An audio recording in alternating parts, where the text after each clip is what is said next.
Have you ever felt like there's just not enough time in your day to practice your language skills? As a professional, sometimes it seems impossible to find the free time to practice the language with all the work and personal responsibilities. But what if the problem isn't lack of time, but how we use the time that we have? What if small intentional changes could help us manage our time better, stay consistent, and actually enjoy this process? That's exactly what we'll explore in today's video. We're diving into productivity for language learners using some insights from the book Feel Good Productivity by Ali Abdaal. In the first part of the video, I'll break down the lessons we can learn from this specific book, and then at the end of the video, we'll do some practical English lessons if you want to improve your language skills. I'm going to show you how to turn a passive practice of reading into an active practice. This method will show you how to train your mind to think directly in the language you're trying to learn without any translation. So let's first start with the key points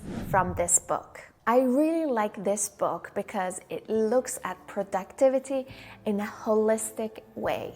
It means looking at the big picture, the mental, emotional, physical, and even spiritual sides of productivity. This book challenges the common belief that productivity is all about discipline and hard work. Instead, it talks about how the real secret to productivity is joy. Most of us think we need more willpower to stay productive. But what if there is a better way? What if the work you're doing feels so good that you can easily stay consistent without even forcing yourself? This book is divided into 3 main parts. Each of these is an important part of managing time better.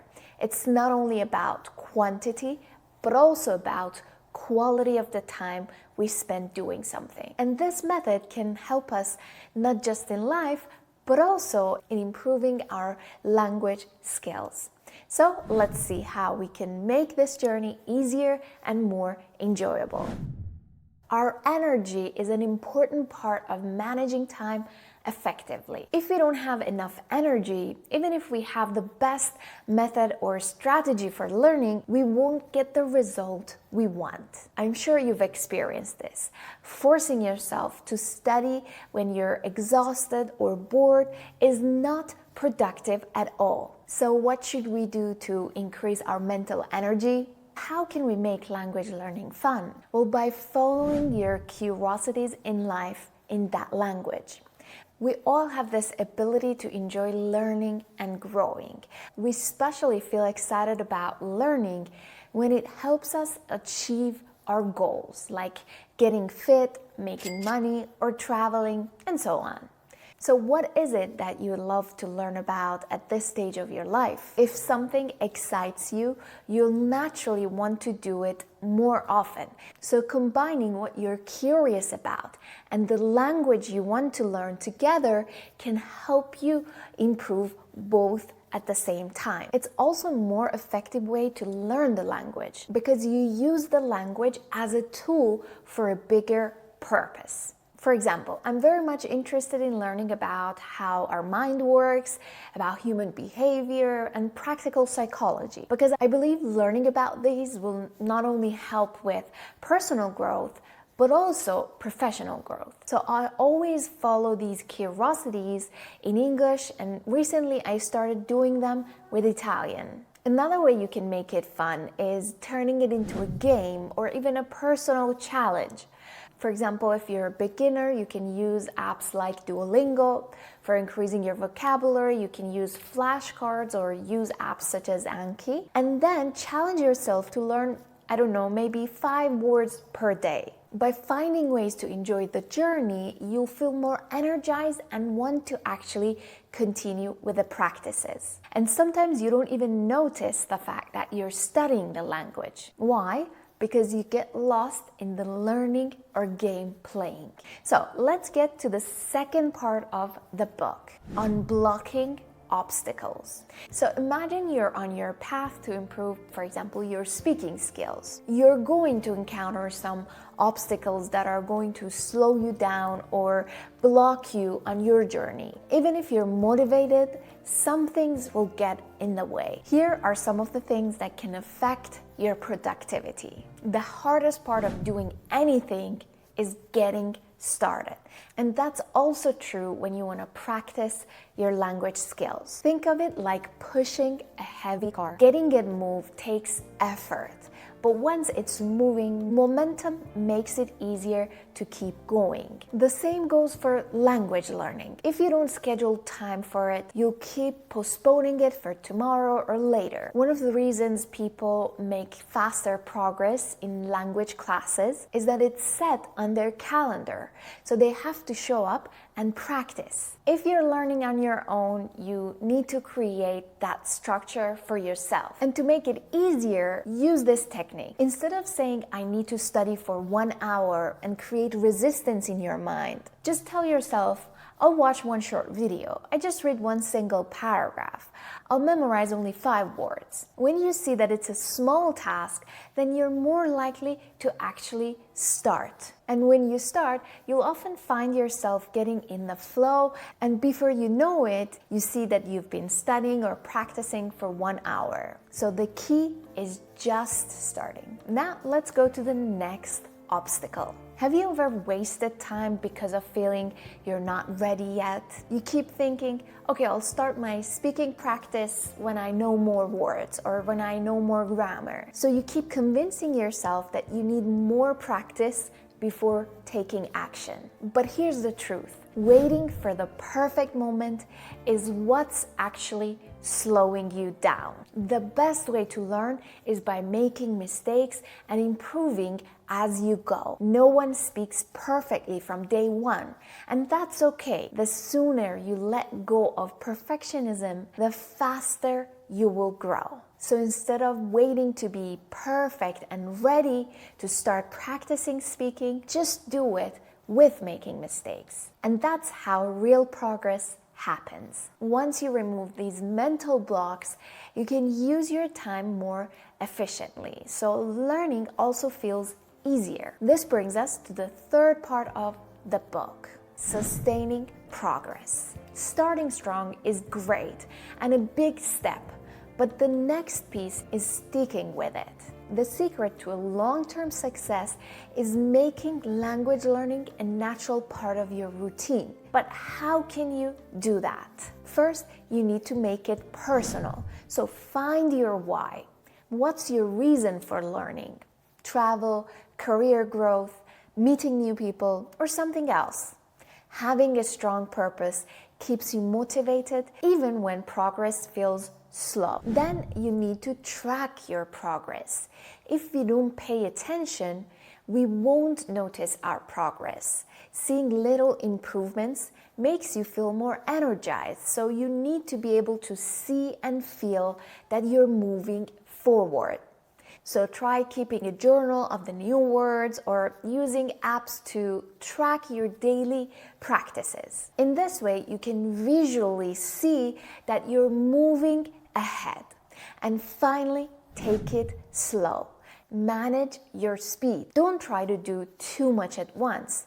If you go all in for a week and then burn out, you lose motivation and it stops your progress. Instead, keep it simple. Just practicing for 10 or 15 minutes a day is much better than studying for hours all at once and then stopping. Think of it like an exercise. Small but regular workouts keep you strong, while one intense session can hurt you. So manage your energy and motivation well. Start easy, stay consistent, and you'll see real progress over time. Consistency beats intensity every time. The goal is to make learning a language a habit, not a sudden temporary practice. And these were the 3 main points from the book. Now let's get more practical because I've prepared a small part of the book that we can read together and practice. So let's start. Okay, so let's start reading part of this book together. If you want to have access to this file, you can download it from the link in the description. As you can see, the second page is the reading, is a very short reading, and then the last page is where you can find all the new words. So with that being said, let's go to this reading together. So this is how you should exactly read something when you want to practice your English. If you want to turn your reading practice into an active practice, then you can go more in depth and check the new words and try to do it all in English. So in this way, you're training your mind to actually think in English, as we talked about it previously. So this is a really good practice. Let's go over it and see what the writer says. For years, I'd thought that by simply hustling harder, I could achieve the things I wanted. So hustling means working hard. So the author thought that by doing more, working hard, he can achieve what he wanted. Now I could see another way. Fredrickson's theory suggests that positive emotions change the way our brains operate. So it changes the way our brains work. Step 1 is feeling better. Step 2 is doing more of what matters to us. So step 2 is doing what's important to us. But why? I wondered means I asked myself, I thought to myself. The more I read, the more I realized that the explanations are varied. We have different explanations, and in some cases remain unclear. But scientists have started to home in on a few answers. But scientists have started to focus on few answers. So let's go to the second paragraph.